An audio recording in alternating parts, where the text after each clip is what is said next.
السلام علیکم ناظرین، آپ کو ایک انتہائی اہم خبر سے آگاہ کرتے ہیں جس کا پوری قوم کو اور خصوصاً تحریک لبیک پاکستان کو بڑی شدت سے انتظار تھا کہ کب حافظ سعد حسین رضوی کو رہا کیا جائے گا۔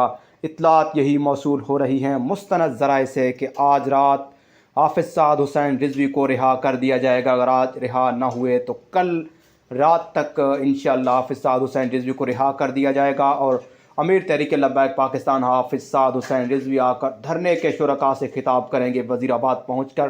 اور اس سے پہلے بھی امیر تحریک لبیک پاکستان کی رہائی کی خبریں چلائی گئی ہیں، لیکن ان کو اس وقت تک رہا نہیں کیا تھا۔ ایسی جھوٹی افواہیں میڈیا پر پھیلائی گئیں۔ اب مرکز کی جانب سے یہ پیغام جاری کیا گیا ہے کہ جب تک حافظ سعد حسین رضوی مرکزی دھرنے پر نہیں پہنچتے، وہاں پر آ کر خطاب نہیں فرماتے، اس وقت تک آپ نے کسی بھی غیر مصدقہ خبر پر توجہ نہیں دینی جب تک مرکز سے کوئی اعلان نہ ہو جائے۔ ناظرین، مزید خبروں اور اپڈیٹ کے لیے ہمارا چینل سبسکرائب کریں۔ شکریہ۔